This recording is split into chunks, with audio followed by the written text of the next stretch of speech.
화성의 아바타인 나라시마 스토리에 대해서 같이 살펴보기로 하겠습니다. 자, 인터넷에 가셔가지고 이 나라심하를 타이핑하시면 이 연관된 많은 이미지들이 뜨게 됩니다. 그 중에서 대표적인 이미지가 제가 여기 앞에 여기에 붙여놓은 이 그림들인데요.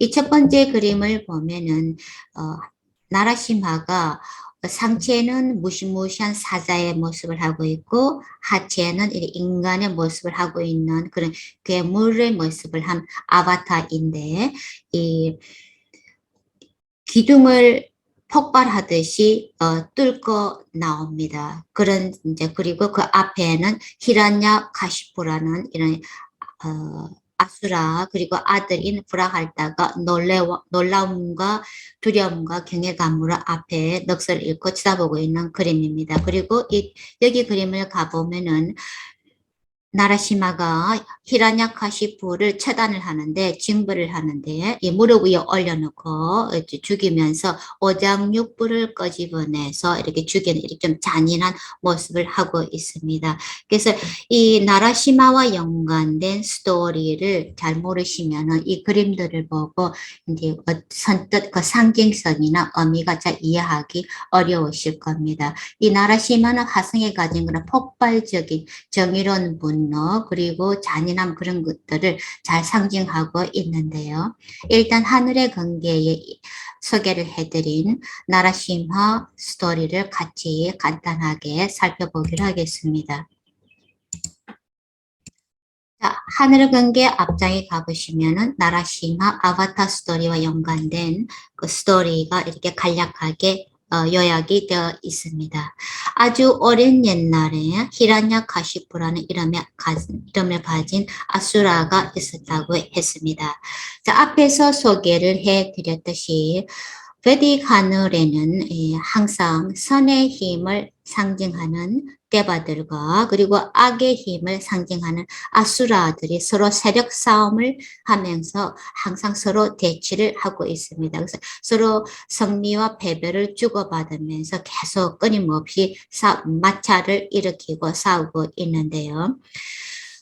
앞장에서 말씀을 드렸듯이 우리가 수프림 스피릿이라고 하는 대영혼이 필요할 때마다 어떤 목적, 자신의 목적을 다른 말을 완성하기 위해서 자신의 분신을 만들어내서 세상에 내보낸다고 했습니다. 그래서 선의 본성이 더 강한 것은 대바들이고 그러한 지바의 포션이 더 강한 것은 이렇게 인간의 모습을 한 아바타들입니다. 그래서 이런 행성들의 아바타 모습들을 보면은 대체로 이렇게 우리 인간들처럼 임신하고 출산하고 이렇게 성장하는 이런 인간들과 똑같은 이제 그래 생로병사의 과정들을 거치게 되는 그런 아바타들이 많습니다. 그런데 유독 이게 나라시마 화성과 연관된 아바타 스토리나 주제신 스토리를 보면은 이 어떤 성장의 과정, 출생의 과정 이런 것을 거치지 않고 단지 아주 빠르게 완성된 모습으로 태어나서 해야 될 일을 단숨에 차단을 하듯이 완성을 하고 다시 사라져버리는 아주 번개처럼 사라져버리는 이제 이런 효과들을 이제 이런 모습들을 가진 특성 가진 것을 알 수 있게 됩니다. 그래서 이 나라시마도 이제 마찬가지인데, 이 아수라, 히란야카시푸라는 아수라가 있었는데, 이제 자기가 파워를 얻기 위해서 아주 많은 이제 아주 고도의 수행을 하고 기도를 올렸습니다. 비록 아수라가 하더라도 어떤 생물이나 생명체나 사람이라 하더라도 대바든 아수라든 사람이든 자신이 원하는 것을 얻기 위해서 어떤 집중을 하면서 이렇게 고도 강도의 수행을 하게 되면은 그에 걸맞는 보상을 받게 되어 있습니다. 그래서 이렇게 원하는 것을 향해서 이렇게 수행을 할 때 대체로 이제 어떤 수행의 강도가 어떤 파워가 어떤 절정에 이르렀을 때 이제 그 앞에 나타나서 이렇게 이제 소원을 들어주기 위해서 나타나는 그런 존재가 브라마일 수도 있고 비슈누일 수도 있습니다. 그래서 이 히라냐카시푸도 마찬가지로 이제 그런 많은 고도의 강도의 수행을 해가지고 많은 이렇게 많은 분을 얻었기 때문에 아주 막강한 파워를 가지고 있었습니다. 그런데 본성이 아수라이다 보니까 그렇게 얻은 파워들을 남용을 하는 거죠. 그래서 좋은 일을 하기 위해서 쓰는 것이 아니라 이 3세를 정복해서 막 이렇게 전쟁을 일으키고 막 정복해서 이렇게 대바들까지 이렇게 자기 밑에 수하로 만드는 부하로 만드는 그런 악행을 저지르게 됩니다. 그런데 힘이 너무 강하다 보니까 대바들도 이길 수가 없는 거죠. 이렇게 대바들은 선한 힘을 상징하기 때문에 이렇게 어려운 일이 생길 때마다 이렇게 싸울 수 있는 이제 그런 힘이 이렇게 부족하거나 혹은 싸우기를 원하지 않는 거죠. 아수라들은 자기들이 원하는 것을 얻기 위해서 수단과 방법을 가리지 않는데 대바들은 대체로 보면은 자신들이 이렇게 정복을 당했을 때는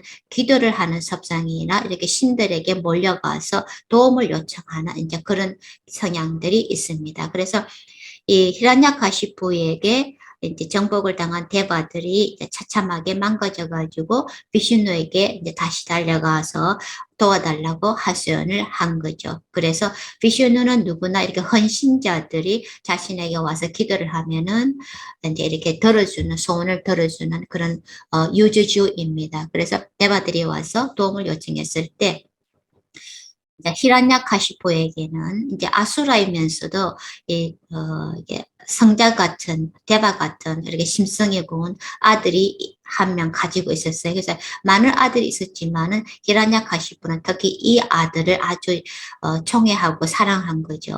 그래서 이 아들에게 잘못 처신하는 대로 비슈누 신이 나타나서 바로 히란야카시포를 응징하겠다는 그런 약속을 하야스테바들에게 하면서 기다리라고 말을 했습니다. 자, 그래서 이 히란야카시프의 막내 아들인 브라할다는 비록 아수라의 아들이었지만은 대바와 같은 그런 성민과도 같은 자질들을 모두 가지고 있고 그리고 아주 진실하고 좋은 자질들을 많이 가지고 있었습니다. 그렇게 성자와 같은 그런 모든 훌륭한 자질들을 다 가지고 있는 좀 독특한 그런 아수라의 아들이었죠. 그리고 아수라들이기 때문에 이제 악한 신들을 숭배를 해야 되는데 이 브라할다는 이게 대바들의 스승이 대바들의 신인 비슈누에 대해서만 자꾸 경배를 하면서 기도를 올리고 이러는 거예요. 그러니까 비슈누는 대바들에 속하는 그런 신이잖아요. 그러니 이런 아들, 자기가 아무리 사랑하는 아들이지만은 이 아들이 하는 짓을 보니까 히란야카시푸가 속이 편할 수가 없죠. 그래서 직접 야단치지는 못하고 브라할다를 가르치는 이제 아수라 스승들이 있는데 잘 가르쳐서 비슈누 같은 그런 신들을 대바들을 경배하는 것이 아니라 아수라 신들을 경배하도록 잘 가르치라고 이렇게 명령을 내렸습니다. 그런데 그 브라할다가 이처럼 비슈누 시인을 이렇게 경배를 하고 모시고 이렇게 가르침을 따르고자 하는 그런 기질들이 누구에게 배워서 그런 것이 아니라 타고난 그런 자질이기 때문에 자동적으로 이제 항상 이렇게 비슈누 시인을 이제 경배하게끔 이렇게 코드 안에 몸속에 코드화돼 있던 거죠. 그러니까 스승들이 아무리 뭐 그렇지 않다고 가르치고 아버지가 야단을 쳐도 이제 꼼짝도 하지를 않는 거예요. 그래서 스승님에게 배우는 척 하면서도 사실은 이제 항상 비신에 대한 생각만 하고 이제 비신에 대한 그 찬양만 늘어놓으니까 아버지가 이제 더 이상 참을 수가 없어가지고 히란야카시푸가 아수라들에게 부하 아수라들에게 당장 이렇게 브라할다를 처단을 하라고 명령을 내렸습니다. 그렇지만 감히 누가 히란야카시푸의 사랑하는 아들을 죽일 수가 있겠습니까? 그래서 선뜻 명을 따르지 못하고 있는데 설령 이렇게 죽이려고 해도 처단을 하려고 해도 어찌된 영문인지 이 5살밖에 안 된 아이인데도 아수라들이 이 아이를 감당을 하지를 못하는 거예요. 앞에서 우리가 크리슈나 스토리를 봤을 때도 마찬가지로 아직 어린 아이인데도 아수라들이 그 어린 크리슈나를 아무리 온갖 수단 방법을 다 써서 이렇게 차단을 하려고 해도 죽일 수가 없었던 이유가 이러한 아이들은 이제 신성을 가진 아이들은 이게 신의 화신이기 때문에 선한 본성을 가진 신성을 가진 아이들은 비록 인간의 모습에서 이렇게 나약한 어린 아이 모습을 하고 있더라도 본성적으로는 신성에 가깝기 때문에 악의 힘의 상징인 아수라들이 감히 이렇게 타치를 할 수가 없는 거죠. 자동적으로 그러한 신성의 보호를 받고 있기 때문에. 그래서 프라할때도 마찬가지로 아수라들이 어떻게 할 수가 없었습니다. 그래서 프라할다 스승들이 브라할데 스승들이 이제 히란야카시푸에게 아무리 그렇게 해도 죽일 수가 없으니까 차라리 조금 더 크면서 성장하는 걸 지켜보면서 좀 더 달래면서 잘 가르치면은 나중에라도 변하지 않겠느냐 한데 이렇게 이제 일단은 위기를 모면하게 되었습니다. 그런데 이제 어느 날 스승들이 출마를 나간 사이에 외출을 나간 사이에 브라할다는 이렇게 이렇게 바뀌는 것이 아니라 오히려 같이 공부하던 다른 학생들을 비슈누 경배자가 되도록 이렇게 전도를 하기 시작하는 거예요. 그래서 돌아와서 보니까 이제 브라할다뿐만 아니라 같이 다른 학생들까지 이제 비슈누에 대한 신성에 대한 이렇게 경외감 이렇게 찬양을 하는 말들 하니까 분노할 수밖에 없죠. 그래서 이제 히란야카시푸에게 달려가서 이제 고자질을 하니까 이제 더 이상 참을 수가 없었던 히란야카시푸를 아예 자기가 직접 차단을 하겠다고 결심을 하게 됩니다. 그렇지만은 아버지 앞에 무릎을 꿇는 보라할 때는 아버지가 아무리 야단을 줘도 꼼짝도 하지 않고 오히려 더 이제 로드에 대한 찬양만을 계속 늘어놓는 거죠.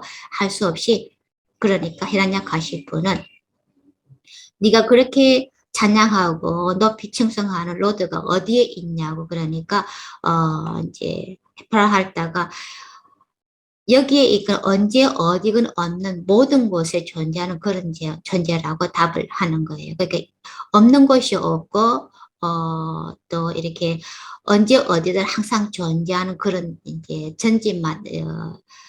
전지전능하는 그런 존재라고 답을 하는 거예요. 그러니까 히란야카시푸는 아수라이기 때문에 이제 아수라 힘이 상징하는 게 뭐냐 그러면은 눈에 보이지 않는 것 말고 눈에 보이는 그런 것들만 이렇게 이제 믿고 따르는 이제 그런 기질들이 이제 물질적인 속성을 상징하는 이제 그런 아수라들의 속성을 이제 때문에 이렇게 눈에 보이지 않는 것, 형체가 없는 이런 것들에 대해서는 절대 믿지를 않는 거죠. 그러면 그래서 네가 말하는 로드가 어디에 있냐고, 만약 그 로드가 저기에 있느냐 그러니까 이게 그 홀에 그 이제 가장자리에 있는 이제 이렇게 기둥을 이제 가르치면서 어디에도 없다고 했으니까 만약 저기에도 네가 말하는 로드에 있느냐고 물었습니다. 그랬더니 브라할다가 그렇다고 답을 하는 거예요. 그래서 그렇다면은 네가 지금 네 말이 옳다는 것을 증명해 보여야 한다면서 이제 내가 지금 네를 죽이려고 할 것인데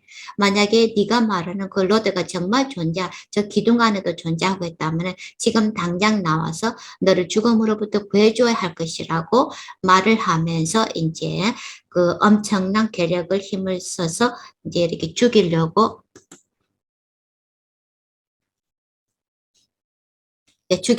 이제 히란야카시푸를 차단을 하려고 이제 이렇게 이제 기둥을 치게 됩니다. 그렇게 하니까 갑자기 이제 어마어마한 이렇게 굉음을 내면서 이 기둥이 반으로 갈라지면서 그렇게 이제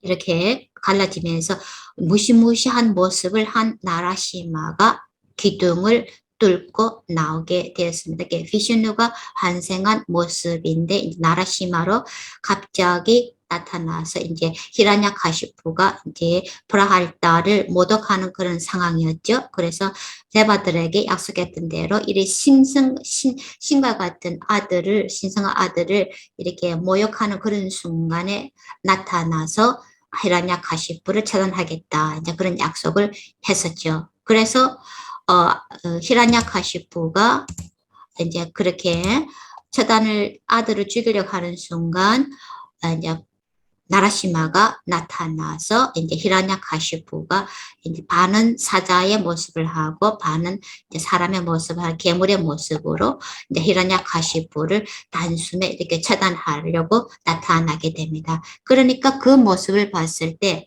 히라냐카시푸가 갑자기 떠올린 기억이 있었습니다. 그 이전에 히라냐카시푸가 창조주 브라마에게 분을 얻게 되었을 때 그 분 중에서 영원히 죽지 않을 수 있는 그런 영생을 달라고 소원했습니다. 그렇지만은 태어난 모든 것은 비록 신이라고 하더라도 언젠가는 죽게 되어 있기 때문에 브라마 신 자체도 영생을 살지 못하기 때문에 그 소원은 들어줄 수가 없다고 이제 말을 했습니다. 그 대신에 브라마가 약속하기를 이제 그 히라냐카시푸가 이제 이렇게 수행을 많이 한 그런 인물들이 어떤 것을 원할 때 원하는 대로 다 들어줘야 되는 그런 의무감을 가지고 있죠, 신들은. 그래서 이제 히라냐카시푸가 원하는 그 영생을 그대로 들어주지는 못하지만 약간의 조정을 하게 된 거죠. 그래서 히라냐카시푸는 브라마의 창조물에게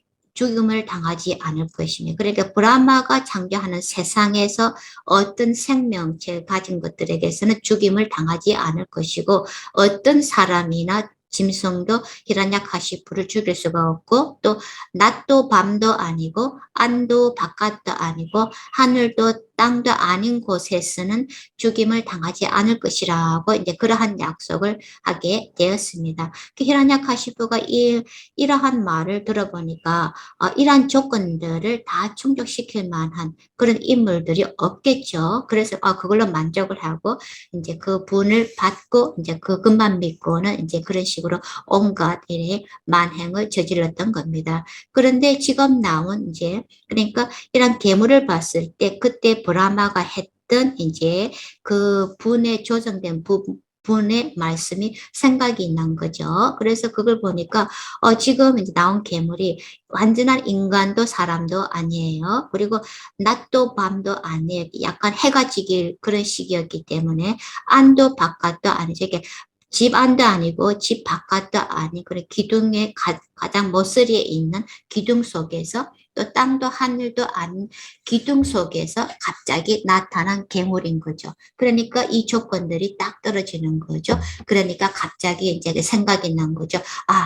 본성적으로 자기가 죽을 때인가 하는 이제 그런 것을 감이 오게 된 거죠. 그래서 스스로 그렇지만은 그냥 당하고 죽을 수는 없죠. 그래서 히라냐카시푸는 이제 괴물의 모습을 한 나라시마와 서로 치열하게 싸우게 됩니다. 오랫동안 치열하게 싸우다가 마침내 이제 히라냐카시푸가 이제 패배를 하게 되었습니다. 그래서 나라시마가 이 히라냐카시푸를 번쩍 들어서 이제 신전의 가장자리로 가가지고 그것이 안도 바깥도 아니죠. 하늘이 막 어두워지고 있었기 때문에 근데 낮도 밤도 아니었습니다. 그리고 이 이제 나라시마를 이제 무릎 위에 놓아서 이제 놓고 노니까 그것은 땅도 하늘도 아닌 것이죠. 그래서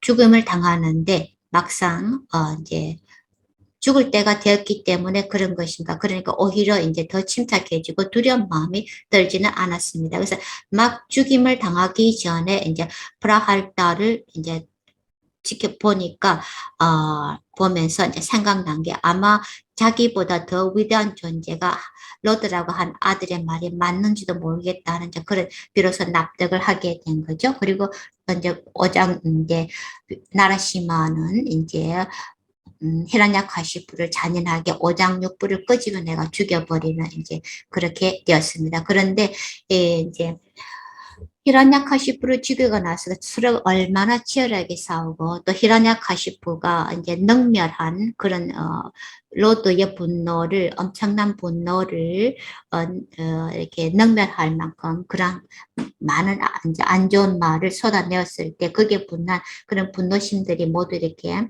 이제 조합돼서 아직까지 히라냐카시푸를 죽였지만은 아직까지 나라심하는 이제 이렇게 분노를 조절하지 못하고 이제 계속 이렇게 씩씩거리면서 앉아 있었습니다. 그럴 때 이제 프라할다가 가서 공손하게 기도를 올리니까 그 불같이 떠오르는 분노가 이제 사라지는 거죠. 그래서 이러한 히라냐카시푸가 이제 상징하는 바는 화성이 이런 식으로 태어날 때 화성은 정의로운 이제 장군을 상징하는데 필요한 상황에서 그 필요한 목적을 가지고 갑자기 나타나서 단숨에 처단을 해버리고 그 정의를 발휘 세우는 그래서 화성이 가진 그런 뜨거운 에너지 가장 빠르고 처단 빠르게 자신의 목적을 아무런 생각 없이 단순한 방식으로 단숨에 이렇게 처단을 해보는 그런 화성의 에너지가 이제 이 나라시마 스토리를 통해서 잘 대변되고 있는데요. 그렇지만은 아무리 화성이 이렇게 분노를 하더라도 이처럼 프라할타처럼 정의로운 신성의 이제 신께 헌신하는 그런 신성의 선한 인물들이 앞에 서게 되면은 그 분노를 바로 이제 이렇게 사귈 수 있는 단숨에 사귈 수 있는 그런 정의로운 분노이기 때문에 쓸데없이 불필요하게 화를 내지 않고 정당한 사람들 앞에서는 바로 분노를 사귈 줄 아는 그런 정의감에 투철한 것을 이 나라시마 스토리가 잘 대변을 해주고 있습니다. 그리고 차트에서 만약에 화성이 손상된 상태에 있으면은 이제 화성이 이렇게 사고라든지 폭발적인 이제 그런 전쟁이라든지 이렇게 어떤 폭발적인 아주 데미지가 강한 그런 상황들을 만들어내게 되는데 특히 우리가 어떤 폭발물이 터지거나 이렇게 차 사고를 갑자기 당하게 되면은 이제 사람들이 그 죽는 모습이 아주 처참하잖아요. 그래서 히라냐카시푸가 나라시마에게 오장육부를 끄집어내서 죽임을 당하는 그러한 모습이 만약에 화성에 손상이 됐을 때 그렇게 갑자기 잔인하게 죽임을 당할 수 있는 급작스런 상황으로 죽임을 당할 수 있는 그런 모습들을 대변을 하고 있습니다. 그래서 이처럼 화성은 이 파워풀한 아수라 왕 히라냐카시푸의 성자 같은 아들을 구하기 위해서 태어난 아바타 비슈누의 화신입니다. 아주 정의로운 분노의 좋은 예시를 보여주고 상징하고 있습니다. 그리고 아주 짧은 시간에 히라냐카시푸를 죽이기 위해서 환생을 해서 그 목적을 완성하고 난 뒤에 다시 돌아가는 그래서 화성의 자질은 이렇게 가장 순수한 디바인 의식을 가진 그런 화성이 상징하는 바가 사뜨밤이라는 그 말 자체가 이렇게 아주 순수한 캐릭터라는 얘기인데 사실은 화성이 가진 그 디바인 가장 순수한 캐릭터를 잘 보여주고 있습니다. 그래서 이런 정의를 실현하기 위해서는 무엇이든지 할 수 있는 용기, 신념 혹은 에너지, 극강의 에너지 포커스를 가지고 있으면 그 누구도 그를 멈출 수 없는 그 화성에 가진 그런 디스플레이적인 뜨거운 에너지를 나라심하가 화성에 이렇게 좋은 훌륭한 방식의 자질들을 나타내고 히라냐카시푸가 이제 화성에 가진 이렇게 아수라적인 만약에 손상이 됐을 때 그처럼 잔인할 수 있는 그러다가 결국에는 스스로의 이제 잘못으로 인해서 자멸하게 되는 그런 예시를 이 화성의 아바타 스토리를 통해서 우리가 이해할 수가 있습니다.